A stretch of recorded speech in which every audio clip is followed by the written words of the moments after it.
Martin is the host and managing editor of TV One Cable Network, where for 4 years he hosted News One Now, the first daily morning show in history focused on news and analysis of politics, entertainment, sports, and culture from an explicitly African-American perspective. In April, Roland Martin will launch his daily digital show, #Roland Martin Unfiltered, which will be a general news show focused on news and events of the day and will travel across the country reporting from remote locations. Mr. Martin, if you're looking for anyone else on your staff, I know someone with 14 years journalistic experience, just seizing the moment here. Since 2008, Mr. Martin has been a senior analyst for the Time Warner Morning Show, where his daily segment is heard on more than 100 stations and 8 million people every day. He is the author of 3 books, Listening to the Spirit Within, 50 Perspectives on Faith, Speak Brother, A Black Man's View of America, and the first, President Barack Obama's Road to the White House, as originally reported by Roland S. Martin, and he is listed as a contributor on many others. He has been named 4 times by Ebony Magazine as one of the 150 most influential African Americans in the U.S. When Jet Magazine readers voted in 2012 for who is the king of the hill in terms of who they turn to on issues of concern to African Americans, Martin came out on top, ahead of others like Reverend Al Sharpton and Donna Brazile. Newsone.com named as the #1 black pundit in the country, and he has been named several times to the Route 100 on their annual list of influential African Americans. In his career, Mr. Martin has been showered with more than 30 awards for journalistic excellence, including being named as the Journalist of the Year in 2013 by the National Association of Black Journalists for his extensive focus on voter suppression and other issues of concern to African Americans during the 2012 election. In 2008, he was inducted into the Texas A&M University Journalism Hall of Honor. He's a 4-time NAACP Image Award winner, including named Best Host for the last 2 years. He has spent 6 years as a contributor for CNN. Mr. Martin is a lifetime member of the National Association of Black Journalists and a life member of Alpha Phi Alpha Fraternity Incorporated.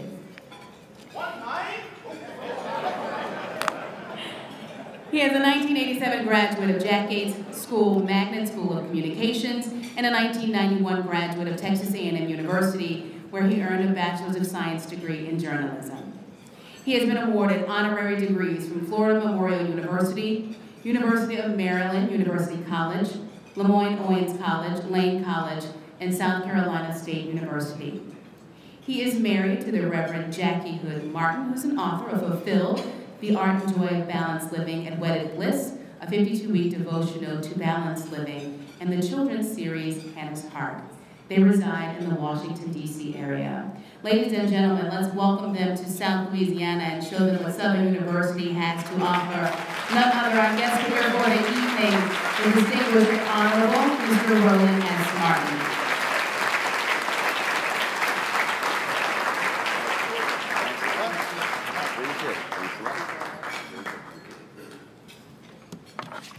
All right, how we doing? All right, that's great, great. It's like a club in here. Can y'all turn the lights up, please? Like it's a little dark. So we good? All right, then. Glad to see everyone here. Folks all dressed, suited and booted. Glad to see all of you. It is great to be back in Louisiana, where my grandparents are from. They are natives of Opelousas, Louisiana. So I've been here a lot. I was just here for the Essence Festival. And then, of course, I saw that all police are on alert this weekend in New Orleans for your makeup convention. What? I'm sorry, what? Did you not think I was gonna take a shot? Really? Really? Where my alphas at? Coldest and the boldest, the rest of my youth groups. Don't worry about it. Don't worry about it. Glad to see again everybody here. There are folks in here who I do know. It is not the first time I've addressed folks at Southern. I spoke several years ago as part of the lecture series on campus. And so I'm glad to see all of you here. And last night I was at a party in Colorado, and I heard Sonya Norwood all the way there. So she probably was playing big whist and was like talking all kind of smack. Where's she at? Where's she at? She is so loud playing big whist. So I had a dinner party in Los Angeles. Whenever I go to LA, folks always want to get together and can do lunch, can do dinner. I'm like, look, I can't eat with all y'all people, okay? So we're going to have one gathering. Man, Sonya, the husband, they were playing director Bill Duke. Oh, they were so black playing big whist. They were black, and they were just yelling, screaming. Now, Bill Duke, y'all, is, first of all, a phenomenal director. Some of y'all like, Bill Duke, the brother who played Abdullah in Car Wash. Y'all like, oh yeah, now I know, okay. So Bill considers himself to be a big whist expert. Man, it was, they were playing, they got so loud, they almost ran us out of that neighborhood in LA, at Vanessa Bill Calloway's house. And so it is good to see her and good to see Michelle McCall, fellow NABJ member as well. And so glad to be here in this state in the times that we in. Anytime you can get out of DC these days is good. Because DC has been invaded by crazy people. There's a whole bunch of crazy orange people running around DC. It's been quite interesting. In fact, somebody asked me, they said, Roland, have you met the president? I'm like, yeah, I was at the White House for 8 years when Obama was there for a variety of programs. And then they said, but no, have you met the new one? I said, I can't call him president. I can't. I was there last when he spoke to Congress. So they have this lunch with all the television anchors before he gives a speech before Congress. So I was at the first one, and they were all walking in, and you know, like everybody gets up and walk up, Mr. President, how you doing? I just stepped back. I was like, I ain't in no rush to meet him. And so we're walking up, and literally I'm sitting there going, I cannot call this man Mr. President. And so when he walks over and goes, how you doing? I go, hi. Mr. didn't come out, President didn't come out, I just said hi. I'm sorry. And I've said this on television, the day I called Donald Trump president is the day he respects the White House. And so my deal is, the day you respect the White House, the day I respect the office of the president. That's just how I roll. I don't hide my views, I don't hide how I feel, and so, you know, if you say crazy stuff, then I'm gonna call you out for saying crazy stuff. And so that's just how we do it. And so that's how I always roll. A few years ago when I was on Monique's show on BET, she asked me, she said, you know, I'm just afraid that, you know, you say stuff, I'm afraid you're gonna get fired. And I was like, Monique, look, I said, I start every job with the premise I'm gonna get fired anyway. I mean, if you really think about it, a lot of us have had jobs and we don't want to say anything on the job to protect our job, and when we get laid off, now we're mad as hell because we ain't say nothing all that time. And then you work with those people who I call parking lot militants. Oh, y'all know. They real militant in the parking lot.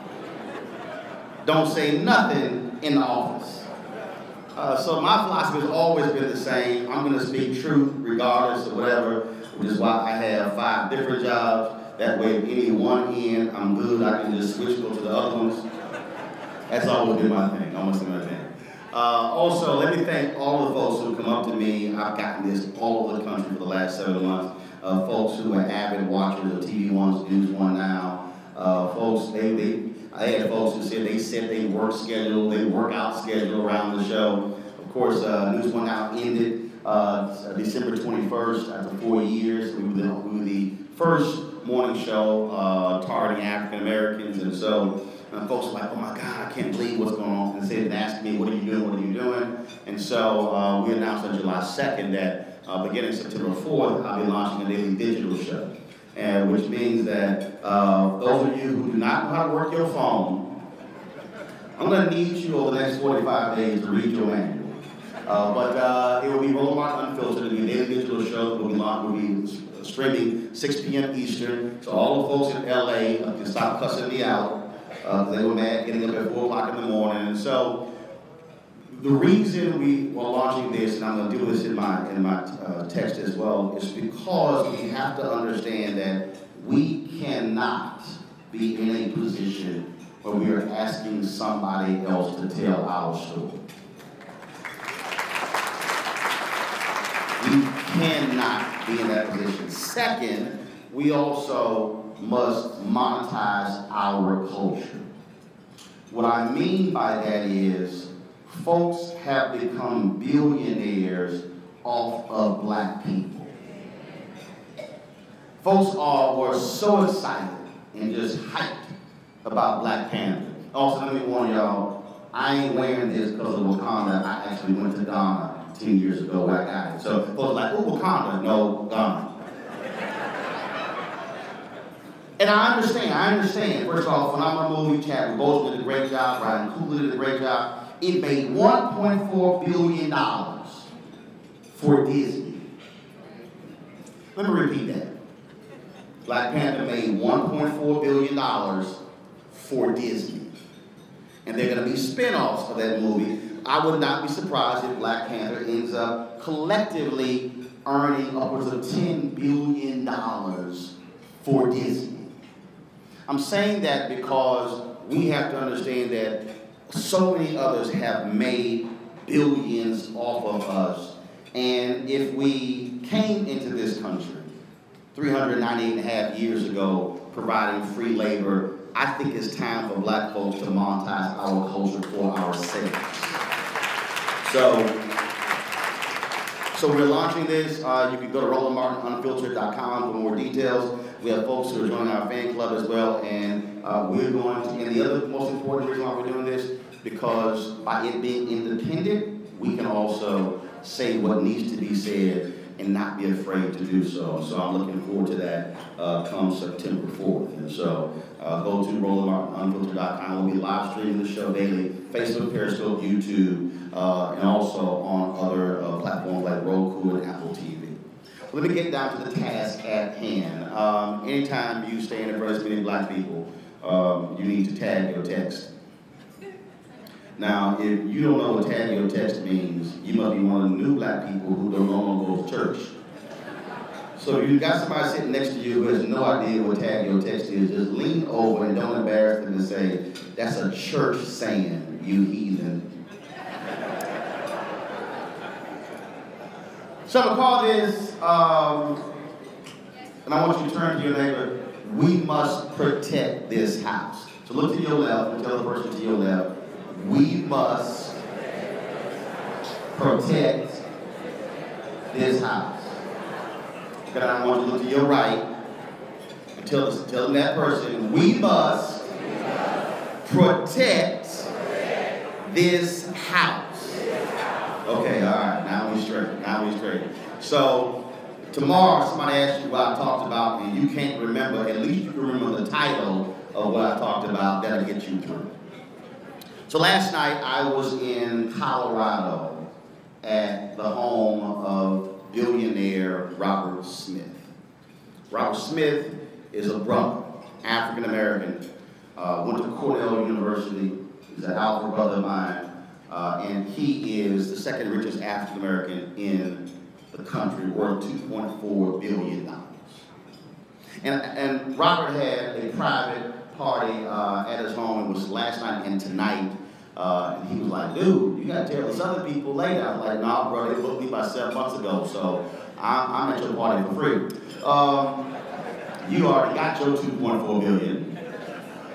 And so where we were located, where his place in Colorado is also the site of what is called Lincoln Hills. And Lincoln Hills, and he described for me what it was. I never heard of it. It was a resort in Colorado that was owned by African Americans. And he described for me what it was like going there, growing up, and folks went there in the 40s and 50s and 60s, and it was where Lena Horne and where Count Basie and Cab Calloway, where many of them would come to get away, and that's where they vacationed.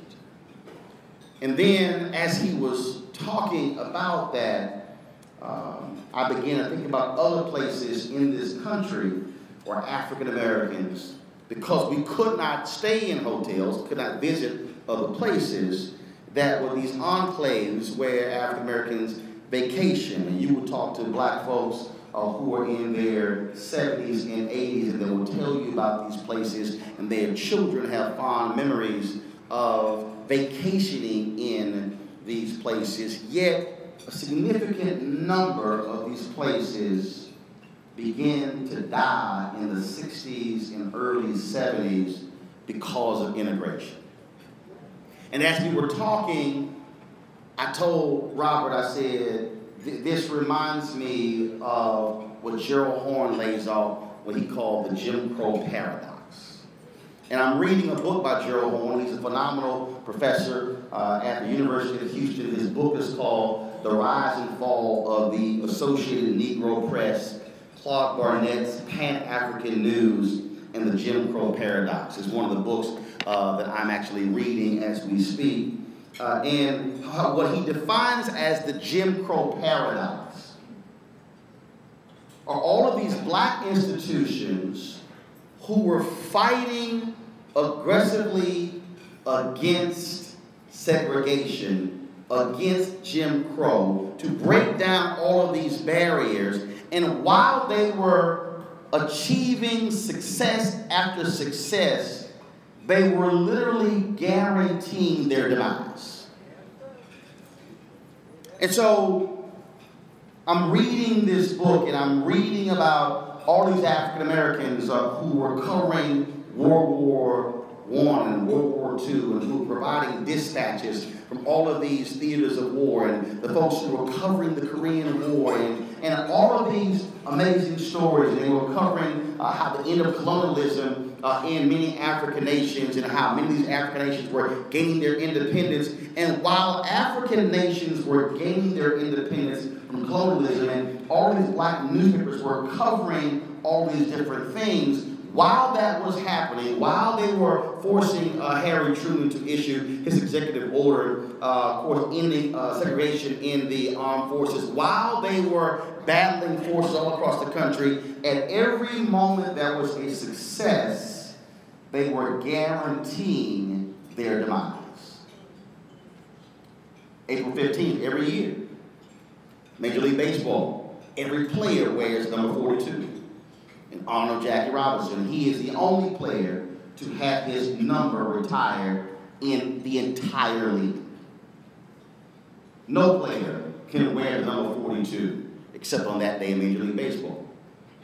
And African Americans were excited and proud, and because Jackie Robinson went to the major leagues, but it was that flow from Jackie Robinson to Larry Doby to Campanella and all the other players that led to the demise and the shutdown of Negro leagues.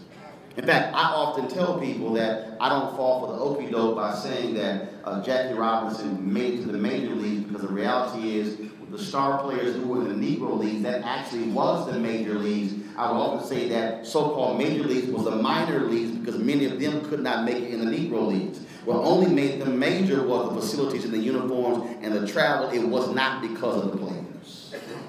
Some of y'all don't get that. A little bit later tonight, you won't figure out exactly what I said. And so, if you begin to think about all of these institutions, when you begin to think about the enormous sway that Ebony Magazine had on our culture, Jet Magazine, if you were black, you did not care if you made the cover of Time and Newsweek. But if you made the cover of Jet, that's when you knew you made it.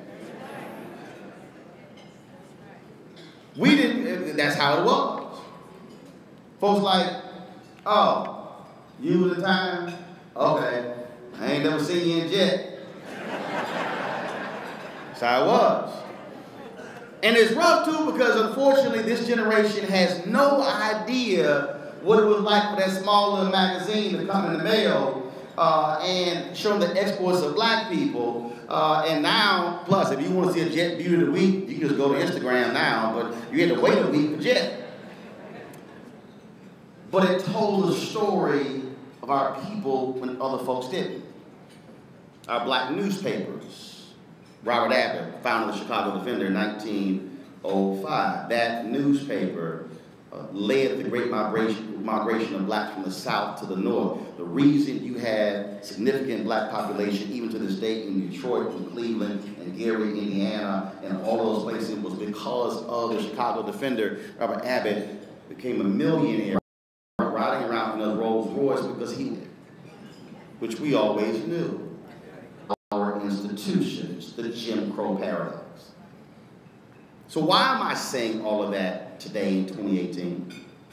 Because as we sit here in this hotel, a hotel we could not have sat in 50 years ago, we are 25 years away from America being a nation that is a majority people of color. Let me say that again. The year 2043, according to the census, that's when they estimate America will be the nation that's majority people of color.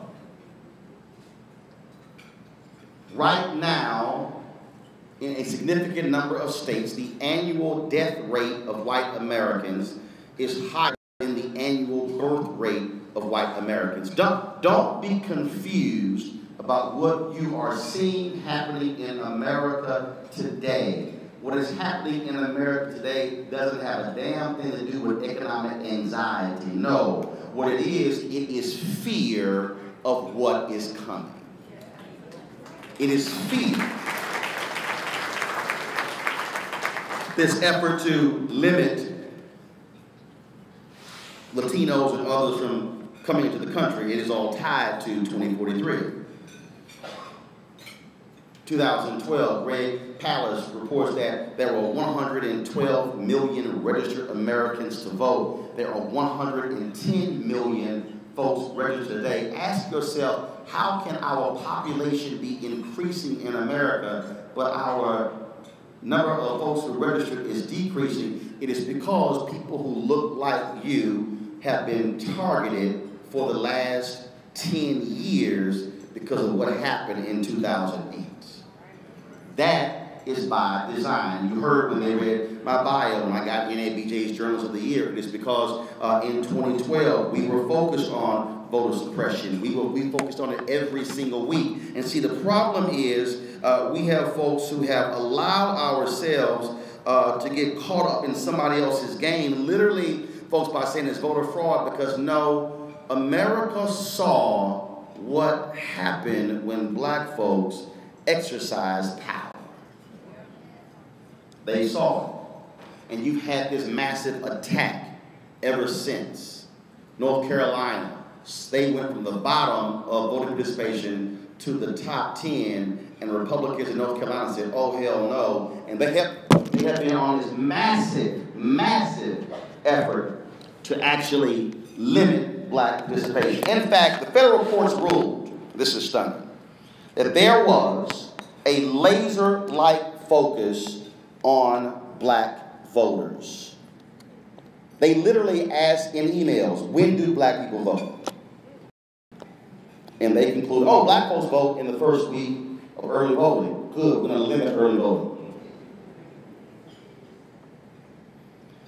I'm trying to paint a picture because we need to understand that we are still dealing with the Jim Crow paradox today, because as we are assimilating, as we are moving to other areas, as we are we can go to any restaurant, we can go to any place, even though these days you can't be black and swim because people will be checking your ID, or you can't be black selling lemonade, they're going to call the cops, or you can't be black sitting here selling hot dogs, they're going to call the cops. I mean, you know it's bad when you black selling candy outside of a store and white folks calling the cops. I mean, we thought it was driving while black, now it's selling lemonade while black. I'm laying that out because we actually have to be intentional in everything that we are doing, because if we are not protecting our own, it will not be here.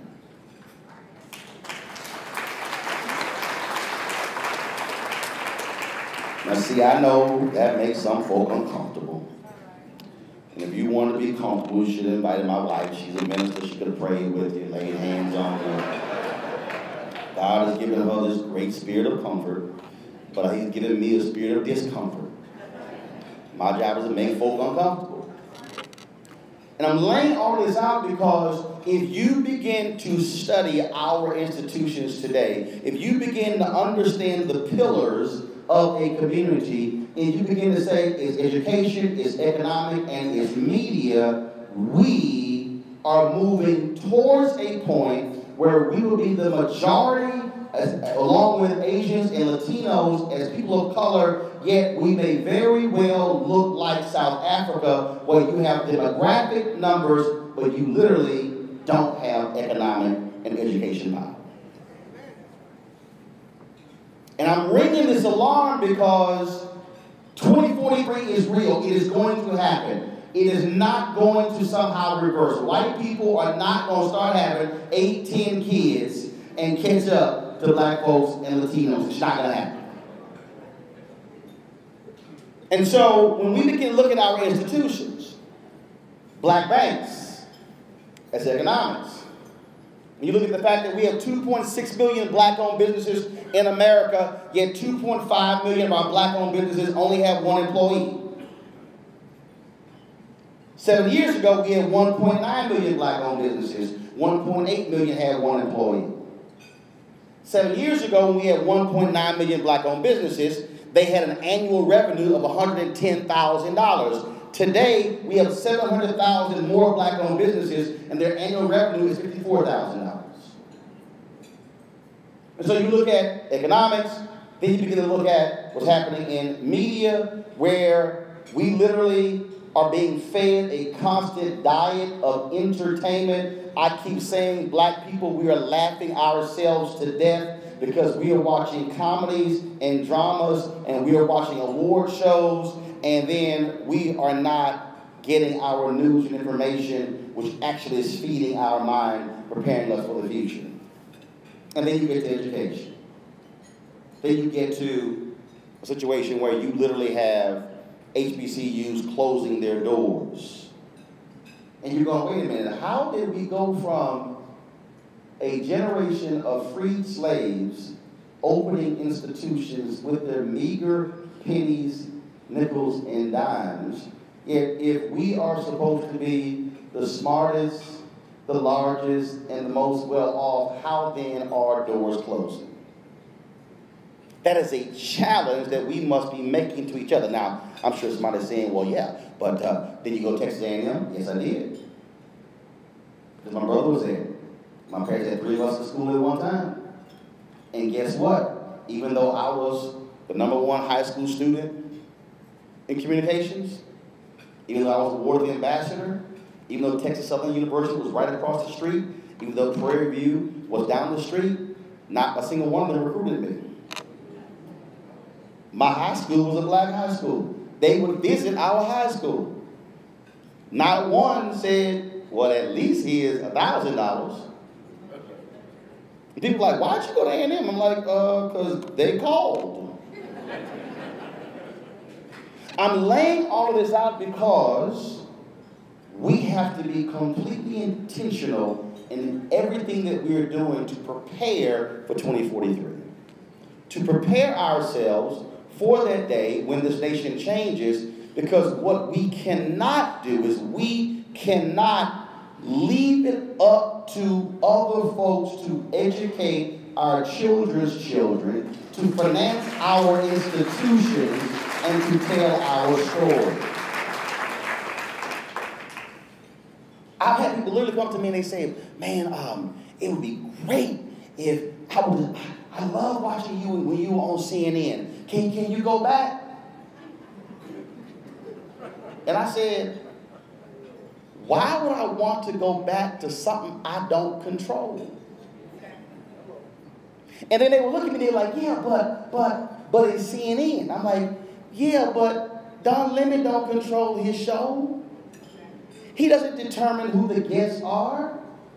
He doesn't say, no, we're going to do this here. I said, why would I want to do that? I've had several people, this actually happened. Brothers, when we did this one now, cats would say, man, when you going to get you a show? And I was like, you know I'm on TV every day. 7 to 9 Eastern, 2 hours a day.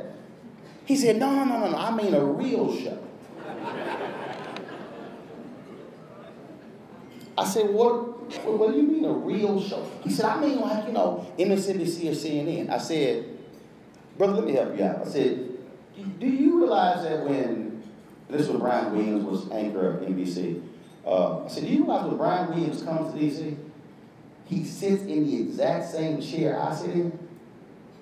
I said, you didn't realize that we contract out the studio at NBC News Channel. Same camera, same wall, same set. I said, we send the signal through the same fiber optic line that they do. But because it was on a black network, he, an African American, said it wasn't real. Now take that same thought process and apply it to what a lot of us do. And I'm being straight up. I want you to personally ask yourself, how many times have you personally, and I want you to be honest, I'm not going to make you raise your hand, I'm not going to make you stand up, but I can tell the look on some of y'all faces, y'all like, where is he about to go? Because I'm a little scared. I want you to ask yourself right now, how many times have you said personally, I hired a black person one time, it didn't work out. You know how black people are. I had to deal with that this week with comedian Ari Spears. Here you have a brother who's a comedian. He literally tweeted how trifling black people are and black businesses. And I said, no, hell no. I'm not going to let you just say that. And he said, well, no, Roland, you want to be truthful? I said, bro, I've had some white folks who couldn't fix nothing. In fact, I'm dealing with a website right now that's been messing around on my cameras for 4 months. I'm like, it ain't black owned. Because what happens is we are furthering the denigration of our own, and we don't even realize when we're saying it. What I want us to understand is that this generation right now can decide the future of the next 2 generations. When I'm talking to your alumni president, I was asking him about giving and the initiatives that you're doing. I was very pleased to hear that alumni giving has gone from nearly 4% to 20%. I think y'all can actually clap louder than that. Because do understand, when I met with the Wilberforce president, when he got to Wilberforce, it was 1%, and then when he left, it was 9%. When I talked to Wayne Frederick at Howard University, when he arrived at Howard, undergraduate giving was 3.5%. Now it's up to 10%. I've talked to university HBCU presidents all across the country. I had the alumni president of FAMU on the show, and he talked about 5% of their graduates actually give back. And so for you to be at 20% is huge, but that's not the end of the road.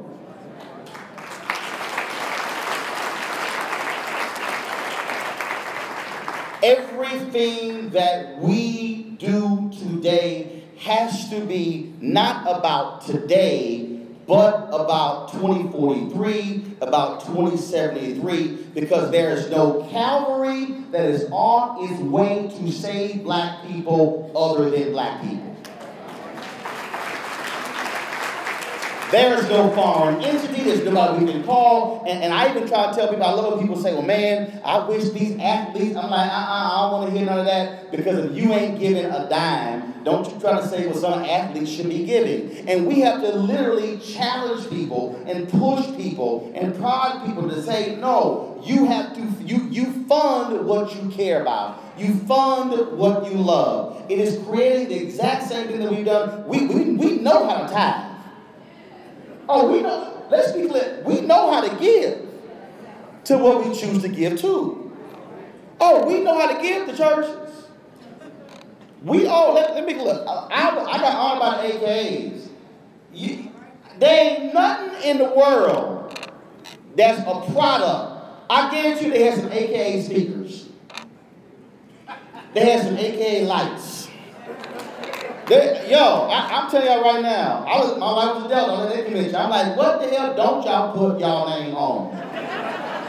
If I see another Delta bag in my house, I'm like, look, it's too many damn bags. There's like 48 bags, and you only been a Delta about 7 years. I mean, what's up with all these bags y'all got?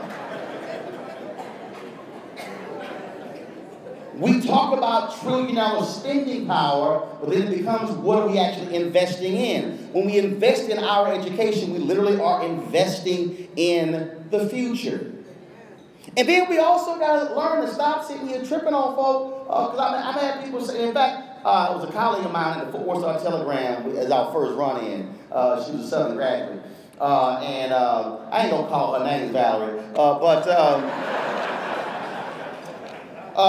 it was a trip because we were standing by the photographer's desk, and she walked up and she said, I was meeting people, I was only there about a week. And she's like, oh, so you knew brother we hired. Oh, yeah, I heard you went to A&M. It was one of them brothers who didn't know who he was. And I was like, well, first of all, baby, I said, where'd you go to school? She said, well, I went to Southern. I was like, oh, okay. I said, well, first and foremost, I grew up in a black neighborhood with a black family, went to a black church, black elementary school, middle school, high school. I said, so I was kind of clear I was black by the time I was 18. I said, so while you sitting here, while I said, want to dog somebody, I said, here's my question, how much you giving back? He got real quiet. See, that's how also I hit both, because see, I can't deal with people who love talking about their university and who wear sweatshirts, hats, bumper stickers, and see nothing back. We literally have to be in a state of mind of constantly challenging our own when it comes to our institutions. And not just individuals, but challenging the institutions themselves to be better. When I had the National Bankers Association on my show, I asked the brother, I said, hey, if I want to go to your website and I wanted to go to the sites of other black banks, can I? And he's like, well, we don't have as much money as the other banks. That was his first response, how broke we are. I said, bro, it's a hyperlink. I said, you literally go inside of your doggone website. I said, you copy and paste, put the hyperlink in, click save. You don't need $1 million to do that. He reverted to what we can't do versus that's a good idea, let's get it done. We have to challenge our institutions to be better because we have to remove the potential excuses from folks as to why they can't support stuff. If I hear another black person tell me I ain't giving to my HBCU because of my financial aid experience, I'm like, fool, dip your ass, graduate. You holding a 20-year grudge for somebody in the office tick you off. White folks, there's a white woman at A&M called me Ronald. I'm like, damn it, my name's Roland. I ain't mad at A&M because she called me Ronald. But we have to be in a state of mind where we are challenging ourselves and challenging our institutions to get better. I tell black media all the time, and I had on my show, if somebody on my show said, well, we're a black network, they didn't work on my show much longer. Because see, I didn't have a black standard. I don't have a black standard. I have a standard. And so I don't allow anybody around me to say, well, how we do. No, I don't know how we do. I know how I do, and it's going to be excellent.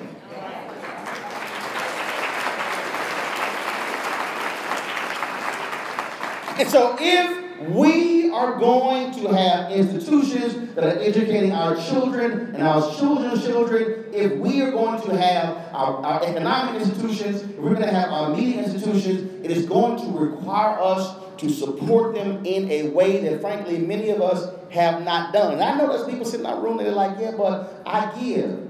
But I want you to even question, can I give more?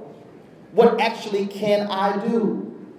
Can I go outside and say, no, I'm going to personally go out and find 10 or 20 people who don't give and begin to pull them into this process?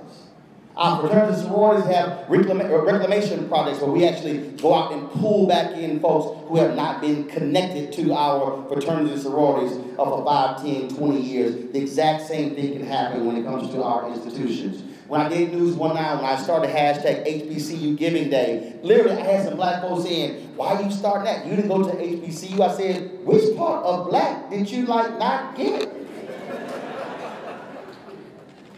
None of my nieces have had cancer, but I'm a national ambassador for St. Jude Children's Research Hospital. We again have to get out of this mindset that somehow that because I didn't go there, I can't support. That is absolutely nonsensical, because guess what? I may not have gone to an HBCU, but I've hired HBCU graduates. I've interfaced with folks as well, and so that's where we actually have to be. And not just even the question of giving, but also how are we utilizing our power in our jobs to ensure that we have a level of connections between our corporate institutions and also HBCUs. Because when you begin to talk about what's happening in STEM and robotics, what's happening in all these different areas, it's crazy that you don't have Reverend Jackson has been doing with Silicon Valley. All these companies out there that had no connection to HBCUs who were turning out engineers by the dozens. And they were saying, we can't find them. They're like, we got you right here. What this requires, it requires all of us to say, we must protect this house. Because we really cannot be in a position where we hit 2043 and what we used to have is gone. I'm telling you right now, I'll rue the day when we have to ask somebody, can you please report on us? We're seeing it right now. Our black advertising agencies are dying. Why? Because the mainstream ad agencies, they used to say, we ain't care about them little black dollars. Now in 2018, those black dollars are now mainstream dollars. And what has happened is they've now come in and said, we're going to take over all these dollars. And so what has happened is our black firms are dying on the vine. We have fewer black firms. And in fact, when they compete for even the main contracts, they get targeted as well. We must be in a constant position that we are going to ensure our future based upon what we do today, which also means using our collective power and our dollars. If this state is unwilling to properly fund higher education, well then what should happen is in this state, you should do what Reverend Barber did in North Carolina when they launched Moral Mondays. It means literally, can you imagine, first of all, I can tell you right now what the response would be like if about a couple of thousand of y'all walked on the state capitol. We did, when they approved Loretta Lynch, there's a whole bunch, I saw these black women who were going on Capitol Hill every week, so I'm like, where the brothers at? So Jeff Johnson, Jamal Bryant, and I, we organized Brothers for Loretta Lynch, and we had almost 200 brothers went to Capitol Hill. Yo, I ain't never seen that many cops come out on Capitol Hill for 200 black dudes. They were like, who y'all?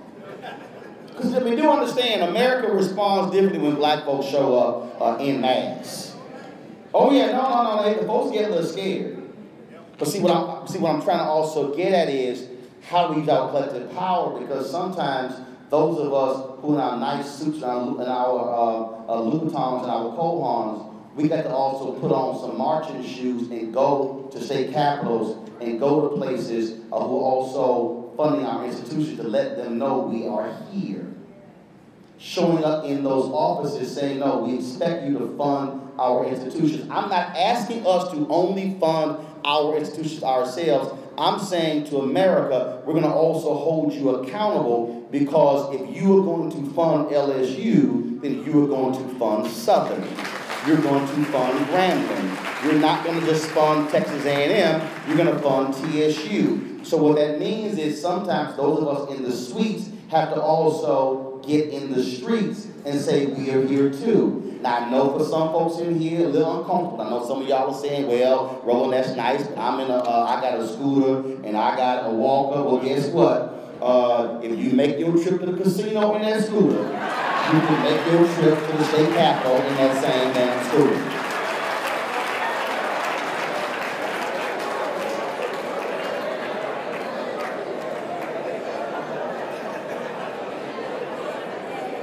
I know better. Make it back, you wiping your eyes. You crying, brother, you like, Lord, I gotta wipe my eyes on that one.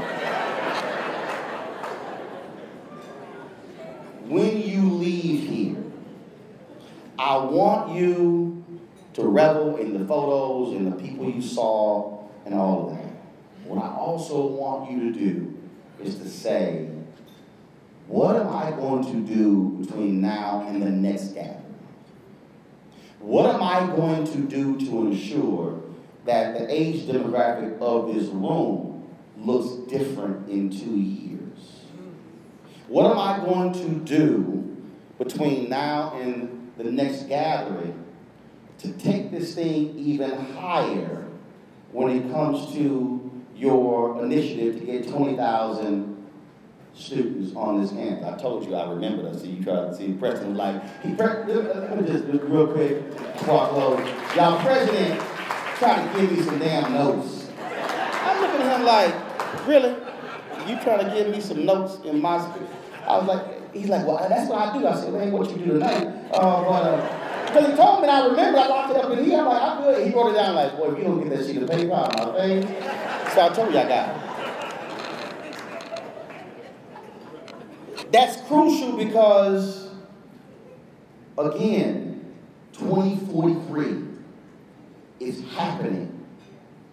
If you are 25 years old or younger, stand up.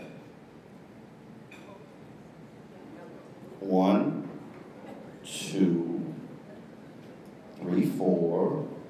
What took y'all so long? Y'all had to figure out what y'all age was? Like y'all just start popping up. All right, 1, 2, 3, 4, 5, 6, 7, 8, 9, 10. So if you are 26 to 35, stand up. 5, 6, 7, 8, 9, 10, 11, 12, 13, 14, 15.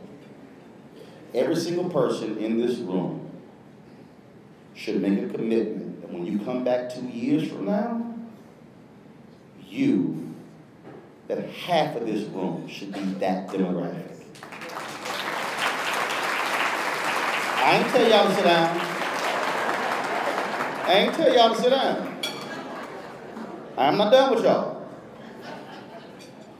Because if a person who is here is 25, they're going to be in a leadership position in 25 years.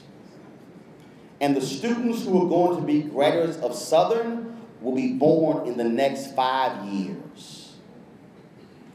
I'm trying to lay this out to you because what I'm also doing is challenging those of you who are under 25, who are 26 to 35, to say, you can't depend on other folks in the room to bring your peers into this room. You can't depend on somebody else who is 55 and 60 to tell your peers why they should be giving, why they should be raising money. You must become leaders, and let me be clear. You don't need a title to do it. You don't need to be on the board to do it. You don't need to ask anybody permission to do it.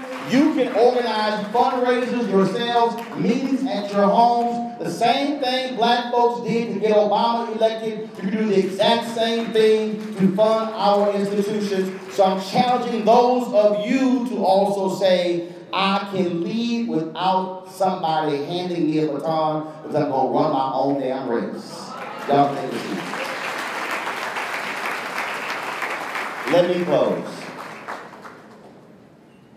The future of Black America depends on you. I know that's heavy for some of y'all. The future of Black America depends on you. What we will be in 2043 and beyond will be based upon what this generation does today.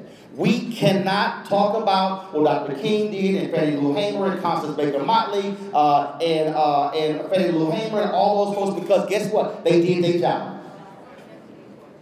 It's now incumbent upon us to accept the responsibility of leading our community and our culture to the next generation, because every decision that you make today will impact your children's children's children. We have to be in a position to understand that we can't depend upon anybody else. We must save ourselves. We have the knowledge, the insight, the power, and the economic resources to do it. The question is, do we have the courage and the tenacity and the willpower to actually do it? We must be willing to fight for our future, fight for our children. And if you are willing to be in this fight, then I dare challenge you to go to your national leadership, your local leadership, and say, what more can I do? I am ready to protect this house. I am ready to get on the field of battle to ensure, as Southern survives, and the system survives, that we actually have institutions that will be there when we are gone to glory. Because do understand, everything that you do today is going to help somebody you haven't even met, and hopefully they will look back and say, thank God there were a group of people in 2018 who had the audacity to think bigger than themselves and who were willing to be change agents. The question left for every single one of you is, what are you prepared to do?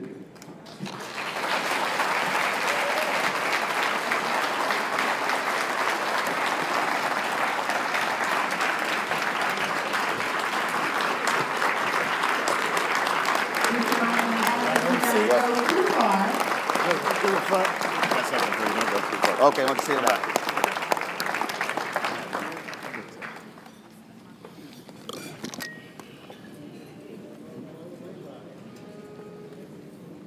Let me turn that off. Mr. Martin, will you please join us back on stage, please? We're living in a world where trust matters. Not just trust in the news and information we receive, but trust in who gives it to us. Media outlets are coming under vicious attack, often by politicians angry about being held accountable. Donald Trump rails on and on about fake news, even though he readily dishes it out and lies on a frequent basis. In addition, we watch and consume cable, broadcast, and digital news and see the appalling lack of diversity and inclusion, which easily shows up in the stories we don't hear about, stories we know matter. Personally, it has been tough to watch TV news over the last 6 months since the cancellation of my daily morning news show. Not because I'm not interested, but because of what isn't being discussed, and who isn't being heard, and what is happening and how it affects not just those on Main Street, but also on MLK Street. Last week, the political world was stunned when Alexandria Ocasio-Cortez, a 28-year-old first-time candidate, beat longtime Democratic incumbent Joe Crowley in the New York congressional primary. Her campaign was ignored by traditional media outlets who just assumed the powerful Crowley would coast to victory. That's simply media laziness and taking the public for granted. We see that all too often. We saw it last year when traditional news outlets rushed to interview black women who hit the ground hard to elect Doug Jones to the U.S. Senate in Alabama. But how many of those same outlets would have interviewed those sisters before the election? They were struggling to have their voices heard and getting their message out to raise money to fund their endeavors on the ground. Now, I talked to them on the Tom Joyner Morning Show and TV One, but here we are today, just a few months out from the midterm elections. And where will DeWanna Thompsons and Adriana Shropshires and Latasha Browns and Stephanie James and Melanie Campbells and Rosa Clementes, where will they go to raise their voices before the election? What about the awesome work being done by many of our civil rights groups like the NAACP Legal Defense Fund and Lawyers Committee for Civil Rights Under Law? We need to hear from them daily regarding the vital work they are doing to counter the shameful efforts to deny us the right to vote. They're filing critical lawsuits. Unfortunately, they don't get as much media attention. Reverend Dr. William Barber and others are picking up the mantle of Dr. King and the Poor People's Campaign, and mainstream media is essentially ignoring the massive mobilization and direct actions nationwide. Here you have a broad coalition of folks from different races and religions fighting for the people, but mainstream media doesn't care to highlight their concerns as well as the campaign. Now look, I can go on, but you get the picture. Over the last 6 months, so many of you have stopped me in airports, train stations, on the streets, in barbershops, and at numerous events to tell me you missed TV One's News One Now and what we did every morning for 4 years mattered. I've had millennials, Gen Xers, baby boomers, preachers, teachers, CEOs, entertainers, sports figures, men and women, some in tears, tell me how much they learn each day and how vital it was to start their mornings with news and information for us and by us.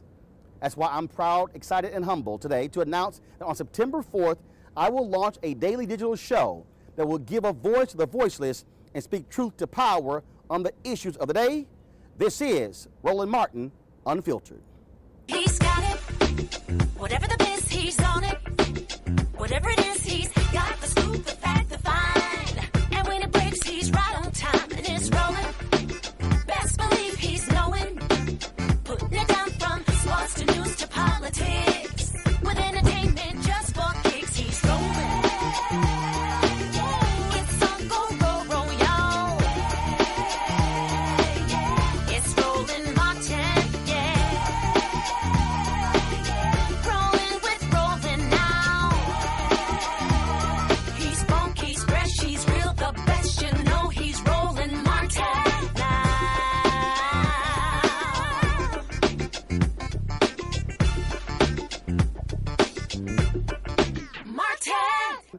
Pretty cool, huh?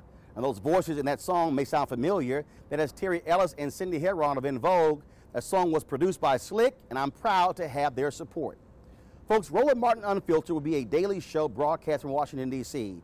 that will focus on news, politics, culture, entertainment, social justice, sports, education, business, and finance. If it's important to you, we'll cover it. You'll be treated to some of the top minds in education, public policy, and academia, discussing the news of the day and why it matters to us. We will also hit the road and broadcast from cities across America, holding town halls and forums to hear what the people, not just the DC pundits, have to say. You will see one-on-one interviews with authors, artists, and other top names going deep to get at what matters to us. We will also do something different. You won't just see it once a day. We will stream the show live and then restream it several times over a 24-hour period and make it available for video on demand. In addition, we will offer a video and audio podcast of the show. And we are in discussions with several TV stations across the country who want to air it in select markets. But folks, there's more. Roland Martin Unfiltered will also live stream speeches, summits, conferences, and other events to our audience. There are a number of things happening every day across America that mainstream media simply ignores.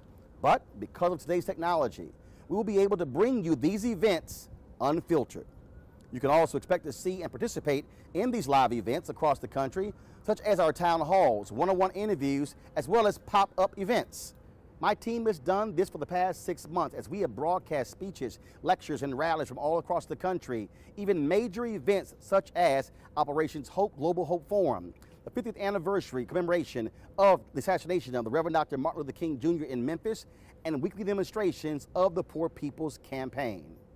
In July, we will broadcast live from Essence Festival in New Orleans, the NAACP National Convention in San Antonio, as well as the Jeffrey Osborne Celebrity Classic in Connecticut.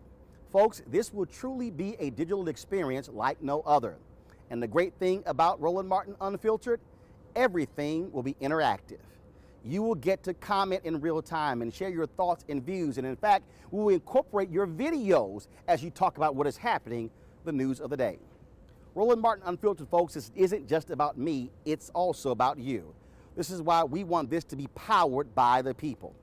I want to thank Lee Saunders of the American Federation of State, County, and Municipal Employees for coming aboard as our first corporate underwriter.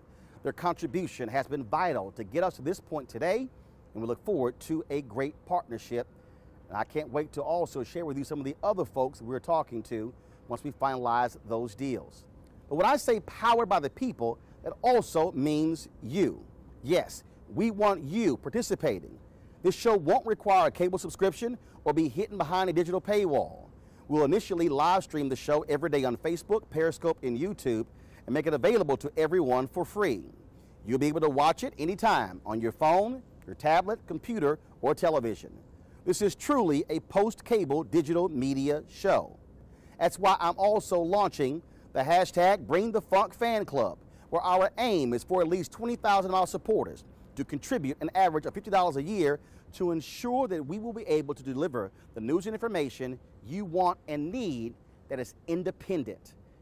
We have several funding levels for those who want to give more, and your support is vital. Now, we will have advertisers, but we have to be willing to fund our own news source if we want them to be free and independent and to speak to our issues with clarity and conviction. So right now, I want you to go to RolandMartinUnfiltered.com, where you can join the Bring the Funk Fan Club and become a charter member. Now, of course, we're going to have various discounts and gifts for our charter members of the Bring the Funk Fan Club, and so we want all of you to sign up. And again, I've been saying this for years, that if we want our news, we are going to have to be able to fund it. So you can looking forward to, again, discounts to merchandise and books, as well as exclusive invites to various events that we put on around the country. Plus, your name will be listed on our website as a charter member. Why must we have an independent platform like Roland Martin Unfiltered? Because that is what has gotten us through all these years in America. It was 191 years ago when the nation's first black newspaper, Freedom's Journal, wrote in their lead editorial on March 16, 1827, "We wish to plead our own cause, too long have others spoken for us."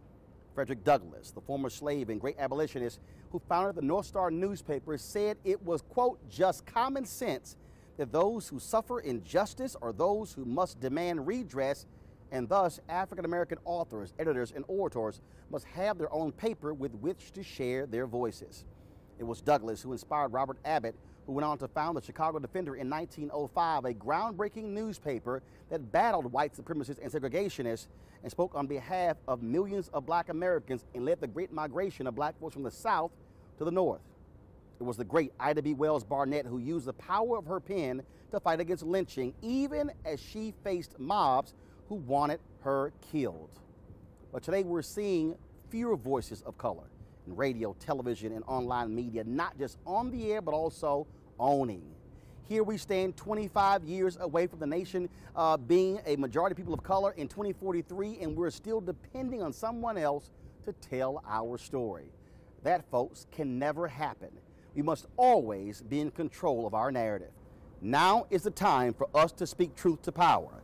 Now is the time for us to control our narrative and have a voice that represents our interests and our concerns. Now is the time to fight against fake news and the folks who wish to do our community harm. I want you to go to RolandMartinUnfiltered.com for more details to become a charter member of the Bring the Funk Fan Club. And beginning September 4th, let's mark a new chapter for an independent news source that, in the words of the late, great Congresswoman Shirley Chisholm, is unbought and unbossed.